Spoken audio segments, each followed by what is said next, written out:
Me disseram que o meu lugar era atrás de um balcão, que eu nunca passaria da recepção. E por um tempo, eu acreditei. O relógio marcava 7h30 da manhã quando cruzei as portas de vidro da Artemis Incorporações pela primeira vez. Minhas mãos tremiam levemente enquanto ajustava o blazer cinza comprado na liquidação. Minha única peça corporativa. Meu coração disparava, mas meu rosto mantinha aquela expressão neutra que eu havia praticado no espelho da rodoviária.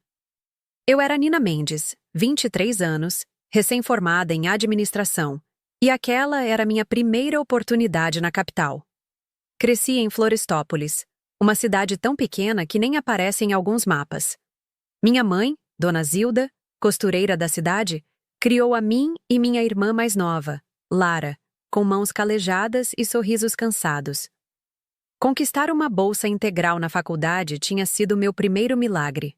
Passar no processo seletivo da Artemis, mesmo para um cargo de recepcionista, foi o segundo. Nome? Perguntou a mulher de batom vermelho na mesa de credenciamento. Nina Mendes. Hoje é meu primeiro dia como recepcionista. Ela me olhou de cima a baixo, como se avaliasse um produto em promoção. Aqui está seu crachá. Recepcionista.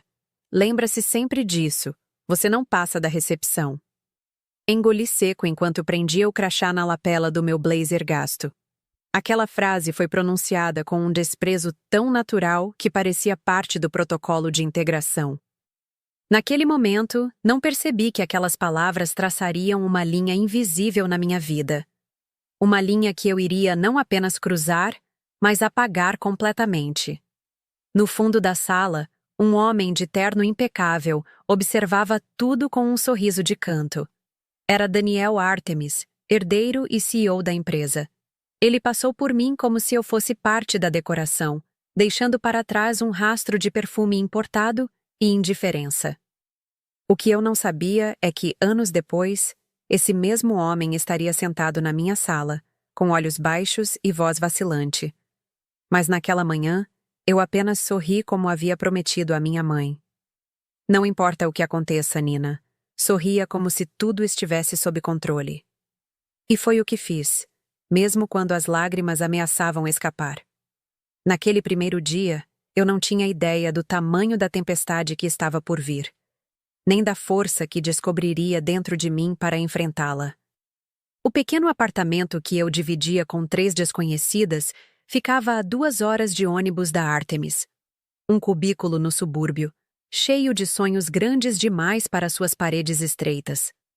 Todas as noites, depois das aulas, eu estudava até as pálpebras pesarem, buscando nas páginas dos livros de gestão empresarial a chave para um futuro diferente. Você estuda demais para quem só vai anotar recados a vida toda, comentou Maria, uma das minhas colegas de quarto, enquanto pintava as unhas sentada na cama. Não vou ser recepcionista para sempre, respondi, sem tirar os olhos do livro. Essa é a capital, querida. Aqui não basta querer. É preciso ser alguém, ou conhecer alguém. 6 meses depois de começar na Artemis, aprendi na prática o peso daquelas palavras. O toque do meu celular naquela tarde de sexta-feira trazia a voz entusiasmada de Lara. Surpresa, maninha! Estou na capital! Lembra do Daniel que conheci no festival da nossa cidade? Ele é o herdeiro da Artemis. Vai me buscar na rodoviária? Meu estômago afundou. Daniel Artemis, o CEO que mal notava minha existência, estava namorando minha irmã caçula. Lara sempre teve essa habilidade. Onde eu via montanhas intransponíveis, ela encontrava atalhos. Na segunda-feira, Lara apareceu na recepção da Artemis usando uma saia que custava mais que meu salário mensal. Unhas feitas, cabelo brilhante, pele radiante, um contraste gritante com as minhas olheiras e o uniforme engomado. Ela me abraçou com força, mas seus olhos analisavam cada detalhe do meu posto de trabalho. Então é aqui que você passa o dia inteiro? Meu Deus, Nina, como você aguenta? Tão limitado. Seu comentário atraiu risadinhas das outras recepcionistas. Senti o rosto queimar enquanto tentava manter o sorriso. Lara não percebeu, ou fingiu não perceber, Meu desconforto enquanto avançava pelos corredores que me eram proibidos, seu braço enlaçado ao de Daniel. 2 semanas depois, Lara estava estagiando no departamento financeiro da Artemis. Mérito próprio. Ela jurou quando questionei. 4 semanas depois, começaram os boatos. Pequenas inconsistências nos relatórios da recepção. Documentos importantes que sumiam. E-mails importantes não encaminhados. Todos os erros pareciam ter minha digital. A recepção é sua responsabilidade, Nina, advertiu minha supervisora, Denise. Estamos de olho em você. No fundo, eu sabia que algo estava errado. Os olhares das pessoas, os cochichos quando eu passava. Mas foi só quando encontrei Lara e Daniel conversando no estacionamento que entendi a dimensão da situação. Ela é ingênua demais, amor. Nem percebeu que foi ela quem deletou os e-mails de confirmação do contrato Wilson, dizia minha irmã, rindo. Mas é melhor assim. Quando ela cair, eu estarei pronta para assumir o projeto que a Denise me prometeu. Voltei para casa naquela noite com uma sensação de peso no peito que jamais havia sentido. Não era apenas traição. Era o golpe final num sonho que eu lutava para manter vivo. E o pior, veio da pessoa que compartilhava meu sangue, minha história, minha origem. Como eu poderia imaginar que aquele seria apenas o começo? Que o destino estava tramando muito mais do que uma simples demissão? O e-mail que convocava para uma reunião urgente com recursos humanos chegou numa quarta-feira chuvosa. Meu coração parecia um pássaro enjaulado enquanto eu caminhava pelo corredor que levava à sala de Helena Machado, a temida diretora de RH. No elevador, encontrei Lara. Ela usava um vestido novo, elegante, e carregava uma pasta com o logotipo da Artemis. Soube da reunião? Perguntei, tentando manter a voz firme. Lara me encarou com uma frieza que nunca havia visto antes. Seus olhos, tão parecidos com os meus, agora revelavam uma estrangeira. Algumas pessoas simplesmente não nasceram para vencer, Nina. Você sempre foi a inteligente da família, mas falta instinto. Falta ambição. As portas do elevador se abriram no 6º andar, e ela saiu sem olhar para trás. Segui sozinha até o 8º, carregando não apenas o peso daquelas palavras, mas a certeza de que minha própria irmã havia orquestrado minha queda. A reunião foi rápida e impiedosa. Documentos perdidos, transações deletadas, informações confidenciais expostas, tudo apontava para mim. Minha defesa soava vazia, até para meus próprios ouvidos. Você tem 1 hora para limpar sua mesa e devolver o crachá, disse Helena, sem erguer os olhos dos papéis. Considere-se fortunada por não estarmos levando isso para a esfera legal. Saí daquela sala com as pernas bambas, enquanto as palavras da mulher do meu primeiro dia ecoavam. Você não passa da recepção. Agora eu nem isso seria. Ao limpar minha mesa, encontrei uma foto minha com minha mãe no dia da minha formatura. Seus olhos brilhavam com tanto orgulho que doía olhar. Como eu voltaria para Florestópolis? Como encararia aquele olhar? No caminho para casa, recebi um SMS da administração do prédio onde morava. Devido aos 3 meses de aluguel atrasados, eu teria 48 horas para desocupar o quarto. Cheguei em casa encharcada pela chuva e pelo próprio pranto. Meu mundo desabava em câmera lenta. Quando abri a porta do apartamento, encontrei minhas coisas empilhadas no corredor e um bilhete pregado na porta. Desculpe, mas a responsabilidade é muito grande para continuar dividindo com alguém que não paga. Naquela noite, dormi no terminal rodoviário, abraçada à minha mochila, com apenas 87,50 na conta e um mundo de sonhos despedaçados. Meu celular tocou uma vez. Era Lara. Não atendi. Algumas traições são profundas demais para serem discutidas. Na manhã seguinte, comprei uma passagem só de ida para Florestópolis. No ônibus, olhando pela janela a cidade que havia me rejeitado, fiz uma promessa silenciosa. Aquela não seria minha história final. Eu voltaria. Não por vingança, mas por justiça. Não para recuperar o que havia perdido, mas para construir algo que ninguém poderia tirar de mim.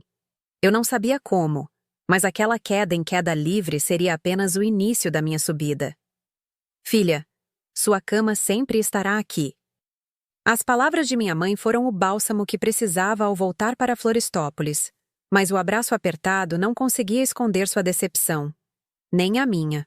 Os primeiros dias foram de um silêncio opressor. Os vizinhos cochichavam, os conhecidos evitavam perguntas diretas. A menina prodígio que voltou com o rabo entre as pernas, diziam os olhares. Numa tarde de domingo, sentada na varanda, observava minha mãe costurando. Seus dedos ágeis transformavam retalhos em algo belo e funcional. Naquele momento, tive uma epifania. Eu também precisava reconstruir minha vida com os retalhos que me restavam. Mãe, ainda tem aquele notebook velho do tio Carlos? Empoeirado e lento, o laptop de segunda mão tornou-se minha janela para um novo mundo. Passei dias pesquisando oportunidades remotas, traduções, revisões, planilhas, qualquer coisa que pudesse fazer com meu conhecimento e uma conexão de internet instável. Meu primeiro trabalho como freelancer foi organizar as planilhas de controle de uma pequena empresa de cosméticos. Pagaram-me R$ 120. Pouco, mas era meu. Conquistado sem favores, sem conexões, sem sorrisos forçados. Você está desperdiçando seu potencial, comentou Dona Elisa, vizinha e amiga da minha mãe. Com seu diploma, deveria procurar algo melhor. Mas eu havia entendido algo fundamental. Não se tratava mais de empregos ou cargos. Era sobre criar valor. Cada pequeno trabalho me dava não apenas dinheiro, mas conhecimento. Aprendia sobre diferentes negócios, suas dores, suas necessidades. Uma noite, após terminar um trabalho exaustivo de tradução, percebi um padrão. Havia muitas pessoas como eu, com habilidades para oferecer, mas sem saber como se conectar às oportunidades certas. E empresas dispostas a pagar por serviços específicos, sem o peso de contratações permanentes. Rabisquei num caderno a ideia inicial, uma plataforma que conectasse freelancers especialistas a projetos empresariais específicos. Não seria apenas mais um site de freelancers, seria uma curadoria de talentos e necessidades. Conexão profissional, escrevi no topo da página. Nos meses seguintes, vivi uma dupla jornada. Durante o dia, trabalhava incansavelmente como freelancer. Durante a noite, estudava programação básica, design de interfaces e gestão de projetos digitais. Minha mãe me observava com preocupação. Você não está dormindo direito, Nina. Estou plantando, mãe. Sementes precisam de tempo e trabalho. Aos poucos, consegui economizar o suficiente para comprar um computador melhor e contratar um desenvolvedor iniciante para criar um MVP, produto mínimo viável, da minha plataforma. Marcos era um estudante de sistemas de informação da faculdade estadual local, com talento e sem oportunidades, o parceiro perfeito. Você realmente acha que isso vai funcionar? Perguntou ele enquanto discutíamos o projeto. Tem que funcionar, respondi. Não tenho plano B. Enquanto isso, Lara ocasionalmente ligava para nossa mãe. Soube que ela havia sido promovida na Artemis, que estava noiva de Daniel, que haviam comprado um apartamento no melhor bairro da capital. Cada notícia era uma pequena facada. Ela pergunta por você, disse minha mãe após uma dessas ligações. Tenho certeza que sim, respondi secamente. 6 meses após retornar a Florestópolis, lancei a versão beta da Conexão Profissional. Os primeiros usuários eram amigos de Marcos, algumas pequenas empresas locais e freelancers que conhecia em fóruns online. O início foi modesto, mas cada match bem-sucedido entre um profissional e um projeto era uma pequena vitória. No primeiro ano, a plataforma cresceu lentamente, organicamente. Eu reinvestia cada centavo e continuava trabalhando como freelancer para me sustentar. Minha rotina era exaustiva, mas pela primeira vez desde que saí da Artemis, eu sentia o gosto doce do propósito. Uma tarde, recebi um e-mail que mudaria tudo. Gabriel Fontes, um investidor anjo conhecido por apostar em startups promissoras, queria conhecer a mente por trás da conexão profissional. Ele quer marcar uma videochamada, contei à minha mãe, tentando conter a excitação. Ela segurou minhas mãos trêmulas e disse algo que jamais esquecerei. Viu só? Suas sementes estão brotando no asfalto. A videochamada com Gabriel Fontes durou 3 horas. Ele fez perguntas incisivas sobre o modelo de negócio, minha visão para o futuro e como a plataforma se diferenciava da concorrência. Ao final, seu rosto sério se abriu em um sorriso. Nina, você construiu algo valioso com recursos mínimos. Imagine o que poderia fazer com um investimento adequado. 3 semanas depois, assinei um contrato de investimento de R$ 500 mil em troca de 20% da empresa. O dinheiro permitiria contratar uma equipe, melhorar a plataforma e expandir para outras regiões. Você precisa voltar para a capital, disse Gabriel. É onde estão as grandes oportunidades, os contatos, as parcerias potenciais. Meu corpo inteiro se contraiu com a sugestão. A capital representava dor, humilhação, fracasso, mas uma parte de mim sabia que ele estava certo. Tenho uma proposta, disse Gabriel, como se lesse meus pensamentos. Minha empresa tem um coworking no centro. Você pode usar um espaço lá enquanto se estabelece novamente. 1 mês depois, aos 25 anos, voltei para a capital. Não mais como a menina assustada com um blazer de liquidação, mas como CEO de uma startup promissora. O contraste não poderia ser maior. Você está diferente, observou Gabriel no nosso primeiro encontro presencial. Eu estava mesmo.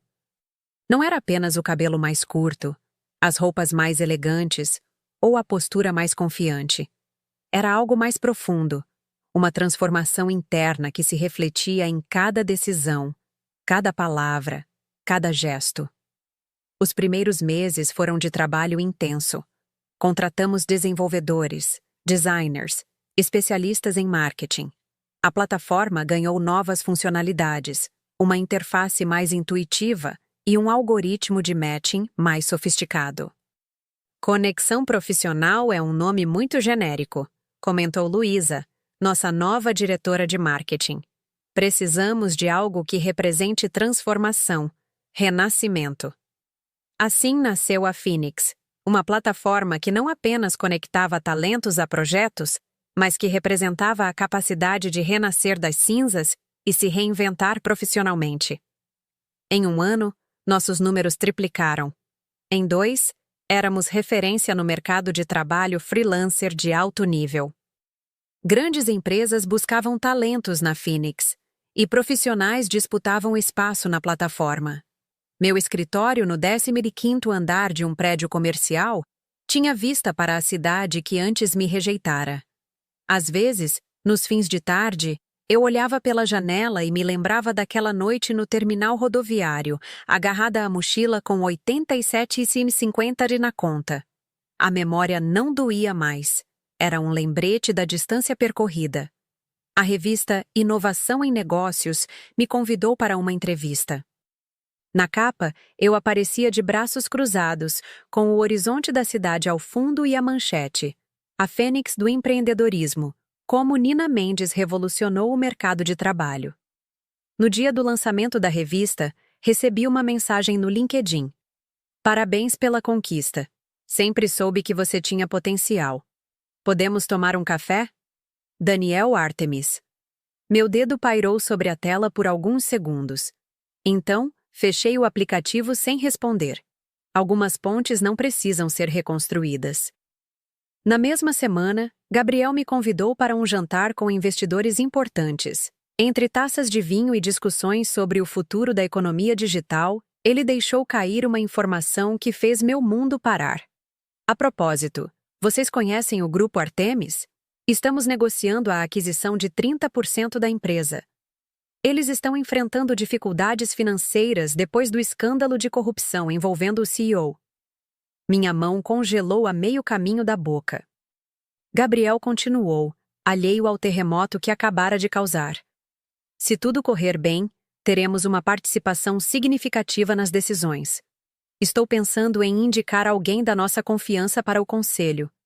Alguém que entenda de transformação digital. Naquele momento, percebi que o círculo estava prestes a se fechar. Não por vingança ou revanche, mas por uma simetria cósmica que nem o mais talentoso roteirista poderia conceber. Eu poderia ajudar, disse com uma calma que não refletia a tempestade dentro de mim. Conheço bem o mercado em que eles atuam. Gabriel sorriu. Pensei que você diria isso. O prédio da Artemis continuava imponente, com suas paredes de vidro refletindo o céu da capital. Mas eu não era mais a mesma pessoa que havia cruzado aquelas portas anos atrás. Desta vez, entrei pela entrada exclusiva de executivos, acompanhada por Gabriel e 2 advogados. Meu tailleur preto impecável e o coque baixo me davam uma aparência séria e profissional. Nas mãos, uma pasta com o relatório que apresentaria ao conselho, um diagnóstico detalhado sobre como a transformação digital poderia salvar a Artemis da crise financeira em que se encontrava. Na sala de reuniões, os olhares se voltaram para mim. Reconheci algumas faces, mais velhas, mais desgastadas, mas ainda carregando aquela aura de superioridade que antes me intimidava. Agora parecia apenas cansada. Senhora Mendes, é um prazer recebê-la, disse o presidente do conselho, um senhor de cabelos grisalhos que não estava na empresa na minha época. Sua reputação a precede. O prazer é meu, respondi com uma cordialidade genuína. Eu não estava ali para ajustar contas, mas para fazer negócios. A apresentação foi direta e objetiva. Mostrei como a Phoenix poderia implementar um sistema de gestão de talentos que revolucionaria a forma como a Artemis lidava com projetos específicos, economizando milhões em contratações desnecessárias. Em vez de manter um departamento inchado e ineficiente, vocês podem acessar os melhores talentos do mercado apenas quando necessário, expliquei. Nosso algoritmo garante compatibilidade não apenas técnica, mas cultural. Ao final da apresentação, o silêncio na sala era palpável. Havia impressionado até os mais céticos. Acredito que a parceria com a Phoenix é exatamente o que a Artemis precisa neste momento de reestruturação, disse Gabriel, quebrando o silêncio. E acho importante mencionar que a senhora Mendes conhece bem o DNA da empresa. Nesse momento, a porta da sala se abriu. Daniel Artemis entrou, visivelmente abatido. Os anos não haviam sido gentis com ele. O rosto mostrava linhas de preocupação, e o cabelo começava a rarear. Desculpem o atraso, murmurou antes de me reconhecer. Seus olhos se arregalaram em choque. Nina? Senhora Mendes, corrigiu Gabriel com um sorriso educado. CEO da Phoenix e nossa indicada para o conselho da Artemis, após a conclusão da aquisição. Daniel afundou em uma cadeira, claramente desconfortável. Eu mantive a postura profissional, como se aquela fosse a primeira vez que nos víamos. A reunião prosseguiu com discussões técnicas sobre a integração dos sistemas e o cronograma de implementação. Quando terminamos, o presidente do conselho estendeu a mão. Bem-vinda a Artemis, senhora Mendes. Desta vez, como parte da liderança. Sorri, lembrando-me das palavras da mulher do credenciamento no meu primeiro dia. Você não passa da recepção. Que ironia o destino havia preparado. Ao sair da sala, Daniel me abordou no corredor. Nina, eu não sei o que dizer. É uma surpresa ver você aqui. Olhei para ele. Não com raiva ou ressentimento, mas com a clareza de quem vê um capítulo encerrado da vida. A vida dá voltas, Daniel. Mas não foi sorte, foi escolha, foi persistência. Lara e eu, nós nos separamos há 2 anos, ele disse, como se isso importasse agora. Ela trabalha na filial de Berlim, pediu transferência depois do nosso divórcio. Espero que ambos tenham encontrado seus caminhos, respondi com sinceridade. Agora, se me dá licença, tenho uma empresa para ajudar a reconstruir. Saí dali não como vencedora de uma batalha pessoal, mas como profissional que havia transcendido o próprio passado. A vingança nunca foi meu objetivo. A realização pessoal e profissional, sim. 3 meses depois, a parceria entre Phoenix e Artemis era oficializada. Eu seria a nova diretora de inovação digital do grupo, mantendo simultaneamente meu cargo na Phoenix. Em meu primeiro dia oficial, passei pela recepção e sorri para as jovens que atendiam chamadas e recebiam visitantes. Uma delas, nervosa e com roupas claramente compradas para a ocasião, me lembrou de mim mesma anos atrás. "Bom dia", disse a ela. "Qual é o seu nome?" "Mariana, senhora", respondeu, ajustando o crachá. "Bem-vinda a Artemis, Mariana. Lembre-se sempre, sua jornada começa aqui, mas não termina na recepção."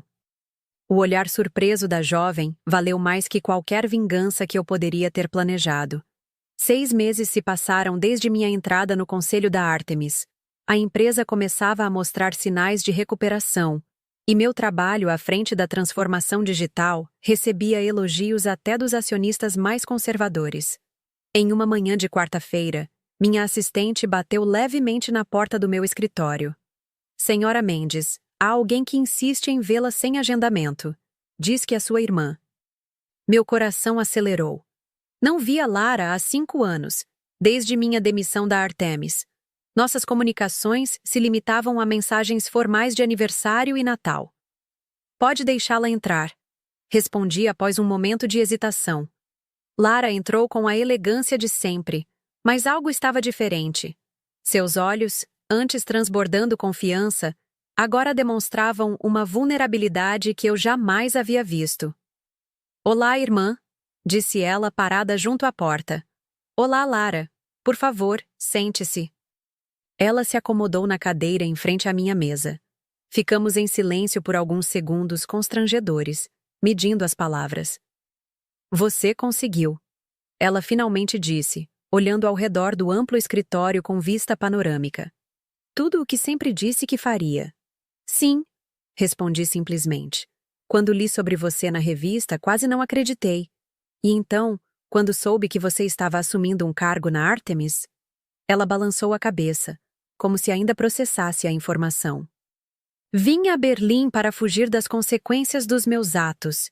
E agora você está aqui, sentada onde eu sonhei em estar." "Não vim para tomar seu lugar, Lara. Vim para construir o meu." "Eu sei", ela disse com a voz embargada.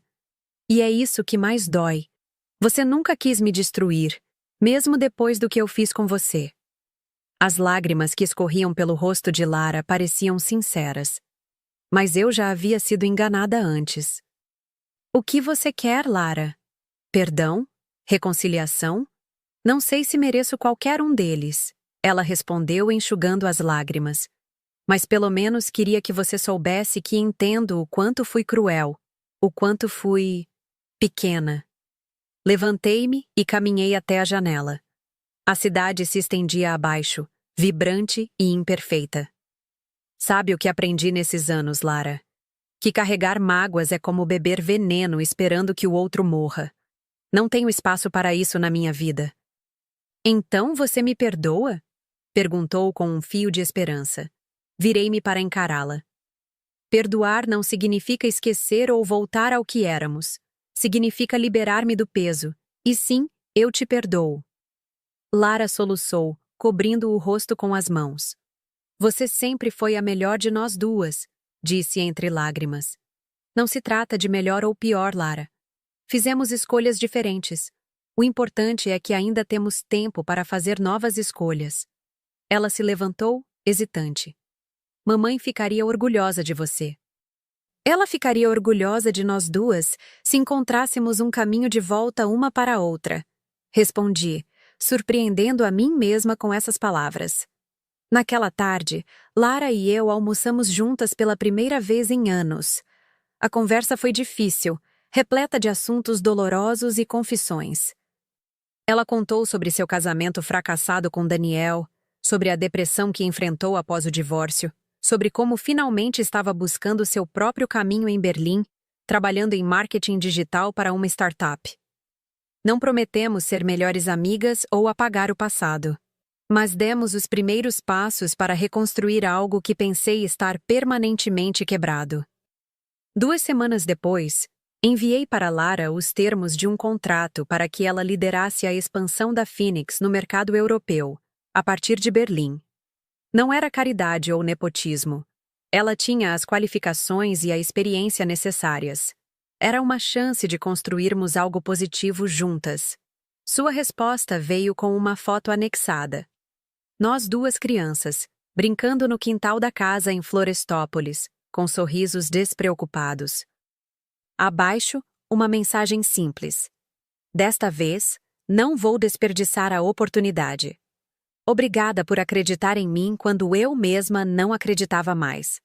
Naquela noite, chorei pela primeira vez em anos, não de tristeza ou raiva, mas pela possibilidade de cura. Algumas feridas são profundas demais para cicatrizar completamente, mas com o tempo, aprendemos a conviver com as marcas que nos tornam quem somos. Na manhã em que completei 28 anos, cheguei mais cedo ao escritório.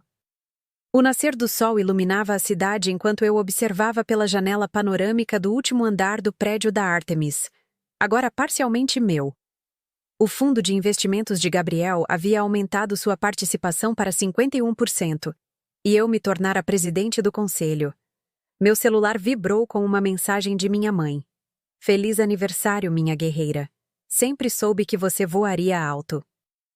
Anexada estava uma foto dela usando um vestido novo na varanda da casa que eu havia comprado para ela em Florestópolis. Uma casa espaçosa e confortável, mas na mesma rua onde crescemos. Algumas raízes merecem ser preservadas. A porta do escritório se abriu e Mariana, a recepcionista que havia conhecido no meu primeiro dia, entrou com um pequeno bolo e uma vela. A equipe toda preparou uma surpresa para o fim do dia, Senhora Mendes. Mas eu queria ser a primeira a desejar feliz aniversário, disse ela com um sorriso tímido. Mariana agora era gerente do programa de trainee que eu havia criado especificamente para dar oportunidades a jovens de origem humilde. Talentos emergentes, como chamávamos. Ela havia sido a primeira beneficiada e agora ajudava a selecionar novos candidatos. Obrigada, Mari. E como está o mestrado? Difícil, mas estou amando. Seu apoio fez toda a diferença. Depois que ela saiu, refleti sobre como pequenos gestos podem mudar trajetórias inteiras. Um programa de trainee, uma bolsa de estudos, uma palavra de incentivo no momento certo. Às 10 horas, Gabriel chegou para nossa reunião trimestral. Seu cabelo estava mais grisalho, mas a energia continuava a mesma. Parabéns pelo aniversário. E parabéns pelos resultados. A fusão da Phoenix com a divisão digital da Artemis foi um movimento brilhante. Sobre a mesa estava o relatório anual. Lucros recordes. Expansão para 3 novos países. Reconhecimento como uma das empresas mais inovadoras do setor. Mais importante, nosso programa de inclusão digital havia capacitado mais de 10.000 profissionais de comunidades desfavorecidas. Você superou todas as expectativas, Nina. Minha, inclusive. Obrigada pela confiança, Gabriel. Mas isso é apenas o começo. Após a reunião, fui surpreendida por outra visita inesperada. Helena Machado, a antiga diretora de RH que havia me demitido anos atrás, aguardava na sala de espera. Senhora Mendes, agradeço por me receber, disse ela, visivelmente desconfortável. Não sei se lembra de mim. Me lembro perfeitamente, Senhora Machado, respondi com tranquilidade. Vim porque estou organizando um evento sobre liderança feminina e transformação nas empresas. Sua história é inspiradora. Gostaria de convidá-la para ser nossa palestrante principal. Observei seu rosto envelhecido, os olhos que evitavam contato direto. Não havia arrogância agora, apenas a humildade de quem reconhece estar diante de alguém que superou todas as barreiras. Aceitarei com prazer, respondi. Acredito que todas merecemos segundas chances. O alívio em seu rosto foi visível. Obrigada. O evento será transmitido para faculdades em todo o país. Tenho uma condição, acrescentei. Quero que metade das vagas seja reservada para jovens de baixa renda. A Phoenix patrocinará bolsas integrais para as 10 alunas mais dedicadas. Isso é muito generoso. O comitê ficará encantado. Quando ela saiu, peguei o porta-retratos que mantinha na mesa. Eu, aos 23 anos, recém-chegada à capital, com olhos cheios de sonhos e medos. Quantas ninas estavam lá fora agora, enfrentando portas fechadas, palavras cruéis, obstáculos aparentemente intransponíveis. No fim da tarde, enquanto a equipe se reunia para a celebração surpresa do meu aniversário, recebi uma ligação de Lara diretamente de Berlim. Acabei de fechar a parceria com o maior grupo de tecnologia da Alemanha. Eles vão integrar a plataforma da Phoenix em todas as suas subsidiárias. Isso é incrível, Lara. Você está arrasando. Sua risada do outro lado da linha soava genuína. Algo que não ouvia há tantos anos. Quem diria, não é? As irmãs Mendes conquistando o mundo dos negócios. Após desligar, observei a sala de reuniões onde a equipe aguardava com balões e champanhe. Rostos diversos, histórias diferentes, todos unidos por um propósito maior que qualquer carreira individual. Antes de entrar, parei um momento e refleti sobre a jornada. Não era sobre provar meu valor para quem duvidou, nem sobre ocupar espaços que me foram negados.